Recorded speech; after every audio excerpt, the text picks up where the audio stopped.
Hey everyone, welcome back to the channel. This is about the fifth time I'm going to try to make this video because of interruptions and screwing it up. So bear with me. The latest Call of Duty's out, Black Ops 6, and in it I realized that as scrolling down through the list of modifications, you can turn the 723 into a kitty cat. So just because I'm a nerd, the history behind the kitty cat is that this DPMS kind of coined the term kitty cat, but English words. What it was originally was a Colt n23. The n23 never actually got to see the light of day. It was a prototype weapon, 7.5-inch barrel, would have had clamshell handguards, not the tubular design that the kitty cat's known for. But I think due to the testing that was going on at the time, the 10-inch barrel, seeing the issues with the moderators, the carbon buildup, the lead buildup, the lack of efficiency and reliability with that, the kitty cat here never saw really any use as far as I know. But being a nerd and liking the Gulf War, I definitely did download the newest Call of Duty, and again, the guns in it are pretty cool. We're getting to see the use of the Makarov again for the first time.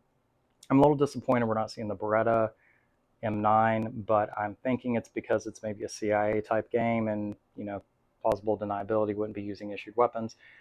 But that would then X the fact that there's an XM4/723. Anyway, Makarov PM, getting to see it in the game. There are so many different countries that adopted these and used these, and the 9x18 Makarov is just one of the most fun rounds and one of the funnest guns to collect in the surplus game, because there's Chinese, East German, there's West German, Bulgarian, Russian, and this one right here is not an well, never mind, it is Bulgarian.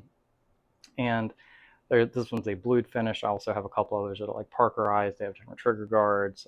So the Makarov's just a really fun gun to collect. And then in the loading screen of the game, and before I get to that, if you want to do something unholy, you can get a Glock 42 agency trade-in for maybe $230 and spend $68 on a Lone Wolf conversion barrel, polish it, test it, and then you end up having a highly reliable Glock that's chambered 9x18 Makarov, which is extraordinarily cool. In my opinion, at least it's better than 380. The Ontario pilot knife is featured on one of the loading screens for, I would guess, the main character. I haven't tried the campaign yet. But the Ontario pilot knives are kind of cool. You get to know the history behind them. On the sheath, there's always some, information, production date, and then on the pommel of every pommel, Pomeranian, there's the date code. This one was made of February of 1980, but the sheath is from 1984. This one is military surplus, so it would make sense that it's mixed matched. It don't match, all right? So Ontario knives are just pretty good quality and cool in general. And moving on, the Beretta is not featured in the game, which is a little disappointing, but I did a quick short unboxing video of the Beretta 92 SB, and this would have been going along with the pilot knife here. There's a train of thought. These would have been issued to U.S. Air Force, after the adoption of the M9. So the Beretta 92 SB has a pretty cool place in U.S. military history. And you can see they have this was the iteration before the F and the FS. So you have the straight dust cover, not similar to the M9, you have the straight dust cover. And then after this, you have the FS and whatnot. But cool, very, highly usable, very, what's the word I'm looking for? Serviceable pistol. Mine is in extraordinarily good condition, which I was very happy about.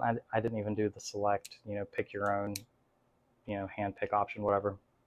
So that is it for the video, because I've tried to film this 5 times and I've had issues between mics or interruptions or forgetting words of English. That's going to be it. Let me know what you want to see next. Thank you for watching.